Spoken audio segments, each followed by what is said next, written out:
sistema político mexicano a lo largo del siglo XX fue singular.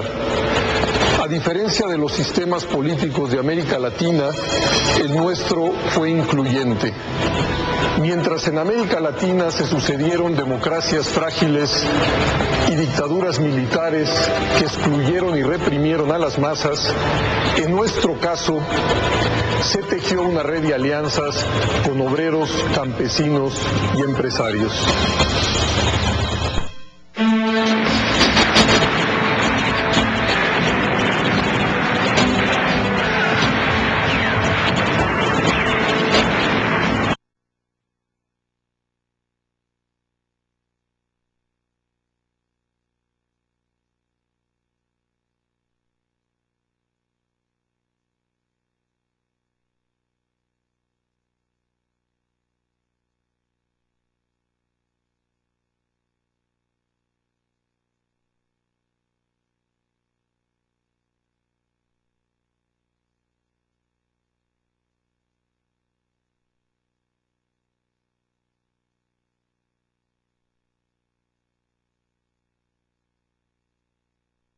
La Revolución de 1917 sintetizó los reclamos de los distintos grupos revolucionarios. Para el campesino, reforma agraria; para el obrero, derechos laborales; para los ciudadanos, garantías individuales; para el empresario, libertad económica con tutela del Estado; y para todos, nacionalismo, a limitar la presencia de extranjeros en la vida económica del país. Era un régimen muy nacionalista. Su nacionalismo estaba fincado en parte en la propiedad que el gobierno tenía sobre áreas estratégicas de la economía, y que podía ese mismo gobierno arbitrar una buena parte de lo que sucedía en la economía de mercado. El proyecto de la revolución se convirtió en un proyecto hegemónico y en una expresión de patriotismo. Sumó a grupos organizados.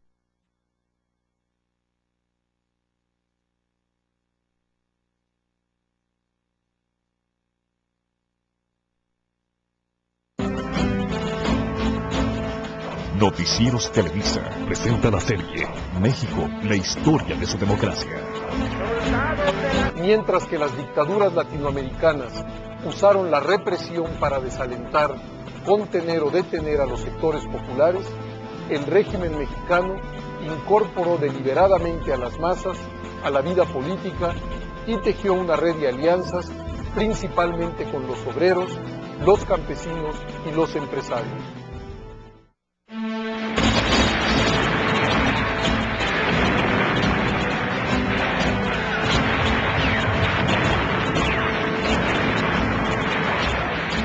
¿Por qué es tan peculiar el proceso democrático en México? Porque nace de una revolución, simplemente. La revolución legitima. La revolución le dio legitimidad a partir de la Constitución de 1917 a los sucesivos regímenes revolucionarios. ¿Cuál era la fórmula mágica de la revolución en el poder en México? Yo creo que era, miren, les vamos a dar educación, salud, infraestructura, paz social, pero a cambio de eso no les damos democracia. Acepten ustedes todos los bienes que les vamos a dar, menos el de la democracia.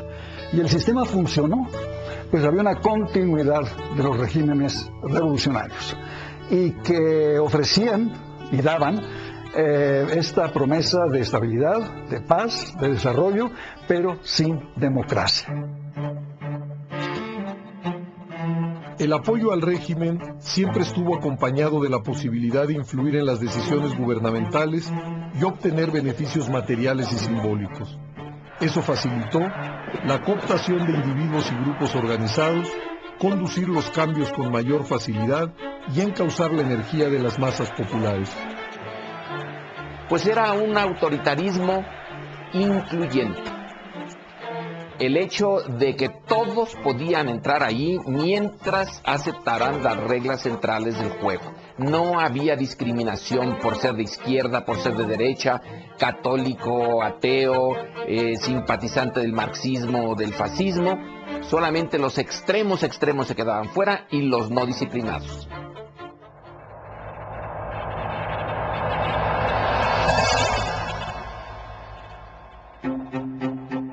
La existencia de instituciones políticas incluyentes se había originado en la Revolución de 1910.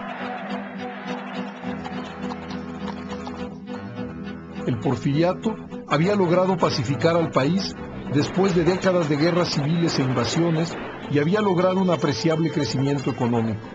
Pero la paz en el país se mantenía a costa de la libertad y de la participación de la gente. La economía se sostenía gracias a los grandes latifundios y a las terribles condiciones laborales. El resultado fue una gran desigualdad y la monopolización de la vida política por una dictadura que duró 3 décadas.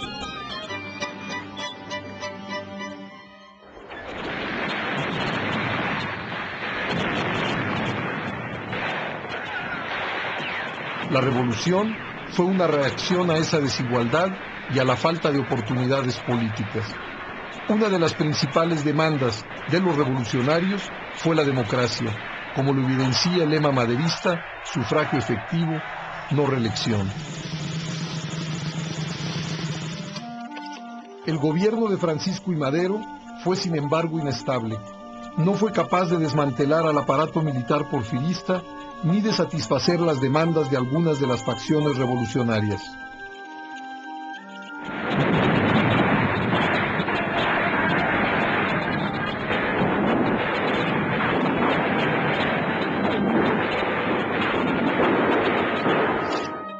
Con la traición de Huerta a Madero, se reavivó el movimiento revolucionario con demandas adicionales.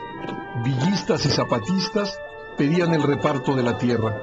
Los constitucionalistas de Carranza y Obregón demandaban derechos laborales.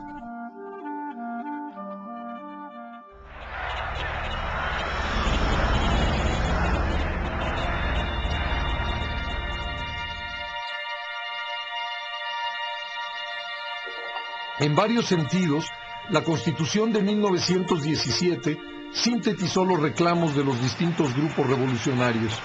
Para el campesino, reforma agraria; para el obrero, derechos laborales; para los ciudadanos, garantías individuales; para el empresario, libertad económica con tutela del Estado; y para todos, nacionalismo, a limitar la presencia de extranjeros en la vida económica del país.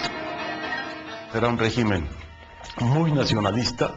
Su nacionalismo estaba fincado en parte en la propiedad que el gobierno tenía sobre áreas estratégicas de la economía, y que podía ese mismo gobierno arbitrar una buena parte de lo que sucedía en la economía de mercado. El proyecto de la revolución se convirtió en un proyecto hegemónico y en una expresión de patriotismo. Sumó a grupos organizados y a franjas mayoritarias de la sociedad. Su amplitud ideológica era tal que también incorporó a la inteligencia de la época. El rol de los intelectuales fue de apoyo mayoritariamente a la revolución, porque estaba amenazada por esos 3 factores: los Estados Unidos, el clero y el latifundio. Entonces era casi una prescripción para el intelectual de la época asociarse, como lo hicieron prácticamente todos los intelectuales mexicanos, a los regímenes de la revolución. Sumó, en un momento determinado, a personajes tan disímbolos como José Vasconcelos, Manuel Gómez Morín o Vicente Lombardo Toledano. Asimismo, a los muralistas Diego Rivera, José Clemente Orozco y David Alfaro Siqueiros, pero también a escritores jóvenes como Carlos Pellicer y Salvador Novo, o a pensadores como Antonio Caso. Son grandes constructores de México los intelectuales. Y se entiende, el país había vuelto a nacer con la revolución, cuyo objetivo era mejorar la condición de los pobres, de los campesinos y de los obreros, educar al pueblo y defender la soberanía nacional. Bueno, ¿quién puede estar aún ahora en contra de esos ideales? Quedaron muy pocos espacios ideológicos para que emergiera un proyecto alternativo. La revolución creó su propia constelación de héroes y mitos, lo que ayudó a legitimar el nuevo orden político.